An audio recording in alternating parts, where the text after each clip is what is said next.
As the Roman Empire collapsed, Europe descended into chaos.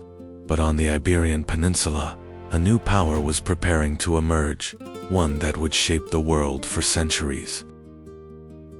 This was Hispania, one of Rome's greatest provinces.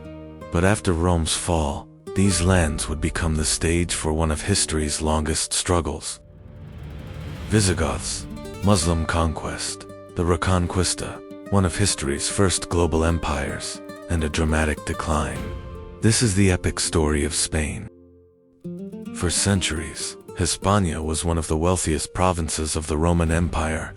Cities flourished, roads connected the land, and Roman culture spread across the peninsula. But by the 5th century, Rome was weakening. As Germanic tribes crossed the frontiers, Hispania was no longer the secure province it had once been. In 476, the Western Roman Empire collapsed. As new kingdoms rose from Rome's ruins, Spain's destiny was about to change forever. After the fall of the Western Roman Empire, the Visigoths established a powerful kingdom in Hispania. A new era had begun. Making Toledo their capital, the Visigoth kings united most of the Iberian Peninsula under a single rule. But succession disputes and internal conflicts steadily weakened the kingdom. This instability left Spain vulnerable to the great invasion that was about to come. In 711, Umayyad forces crossed the Strait of Gibraltar from North Africa. A conquest that would forever change the history of Spain had begun. At the Battle of Guadalete, Visigoth King Roderick suffered a devastating defeat. In a single day, the fate of the kingdom began to change. Within only a few years, the Visigothic kingdom collapsed. Most of the Iberian Peninsula came under Muslim rule, marking the beginning of the newly established Al-Andalus quickly became one of Europe's most advanced civilizations. Its capital, Cordoba, emerged as a brilliant center of science and culture. The libraries, hospitals, and academies of Cordoba became some of the greatest centers of knowledge in the world. People traveled from across Europe to study there. But in the mountains of Asturias, small Christian communities refused to surrender. The resistance that began there would one day change the destiny of Spain. In 722, deep in the mountains of Asturias, Paleo gathered his small band of warriors. No one imagined this tiny resistance would change the course of history. At the Battle of Covadonga, Paleo's forces achieved an unexpected victory. It was more than a battle, it was the first step toward the rebirth of Spain. The victory at Covadonga is remembered as the beginning of the Reconquista. Ahead lay a struggle that would last for more than 7 centuries. As the years passed, the Christian kingdoms of the north grew stronger. Leon, Castile, Navarre, and Aragon were slowly uniting against Al-Andalus. The frontiers shifted constantly. Castles changed hands, cities were besieged, and every victory pushed the Reconquista farther south. The struggle was no longer just for land.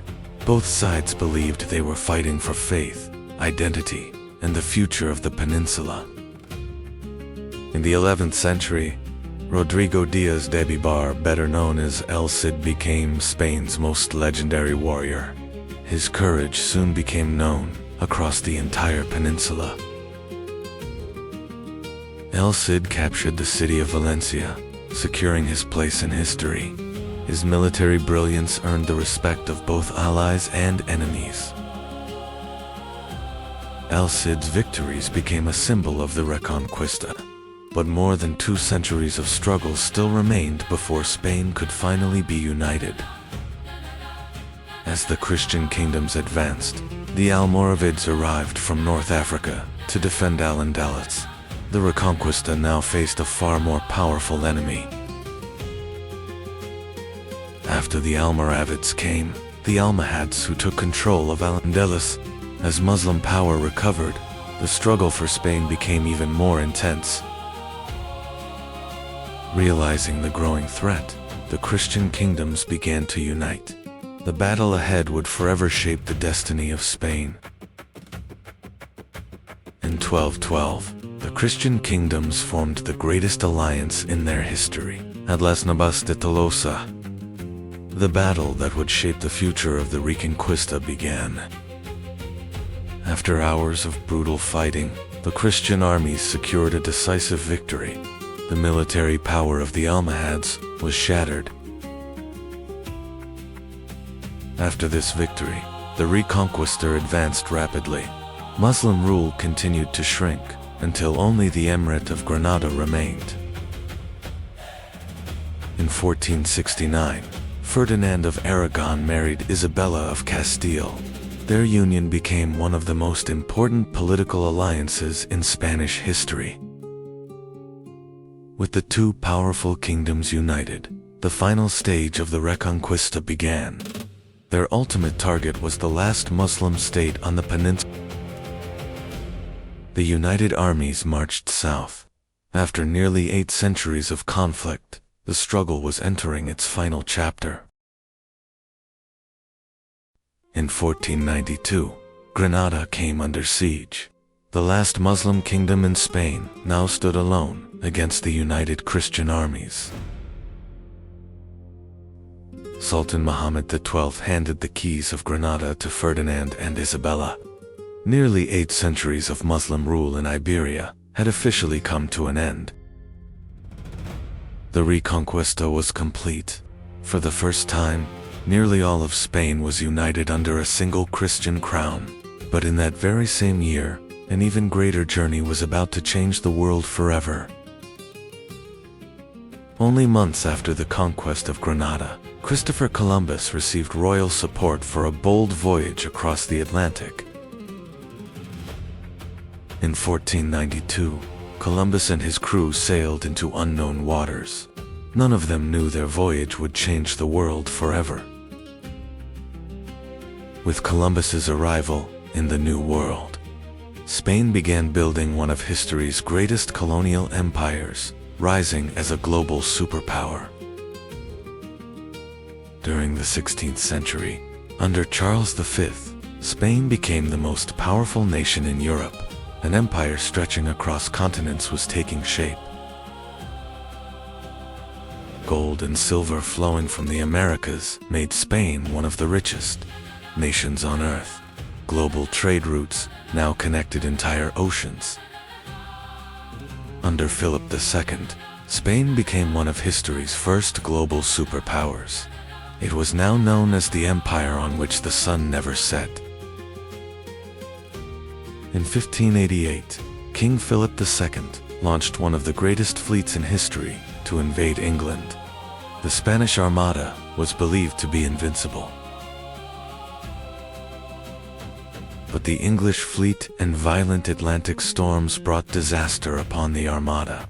The once invincible fleet was forced to retreat with devastating losses. The defeat of the Armada did not end Spain's power overnight, but it marked the beginning of a long decline as naval dominance gradually shifted to England. The War of the Spanish Succession erupted in 1701, drawing Europe's greatest powers into conflict. Spain's future had become a matter for the entire continent. After the war, the Bourbon dynasty claimed the Spanish throne. The new kings launched major reforms in an effort to restore Spain's former strength. The economy, military, and government were reorganized. But as Europe's balance of power shifted, Spain would never again recover its former global dominance. In 1808, Napoleon marched his armies into Spain. Europe's most powerful emperor believed he would conquer the peninsula with ease. But an uprising that began in Madrid quickly spread across the country. Ordinary citizens took up arms against the French occupation. Guerrilla warfare and British support steadily wore down the French army. The Peninsular War became one of Napoleon's greatest military disasters. After the Napoleonic Wars, Spain's colonies across the Americas began declaring their independence, one after another. The empire that had lasted for centuries was beginning to crumble. Within a few decades, vast territories from Mexico to Argentina slipped from Spanish control. One of history's greatest colonial empires was rapidly shrinking.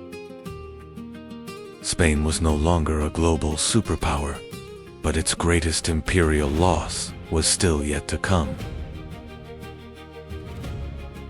In 1898, Spain went to war with the rising power of the United States. The once mighty empire now faced a new global superpower. The war lasted only a few months. Spain suffered a crushing defeat, losing control of Cuba, Puerto Rico, and the Philippines. Spain's global empire had finally become history, but across Europe, a new crisis was growing, one that would soon draw the entire continent into an even greater war. At the dawn of the 20th century, Spain was far removed from its former glory. Europe was industrializing rapidly, armies were expanding, and the great powers were preparing for a new struggle. Alliances were forming, the arms race was accelerating, and Europe was moving toward an irreversible conflict. The coming war would reshape the course of human history. Spain's thousand-year journey ends here, but history's most devastating era was only about to begin. In the next chapter, we will witness the outbreak of World War I, the conflict that changed the world forever.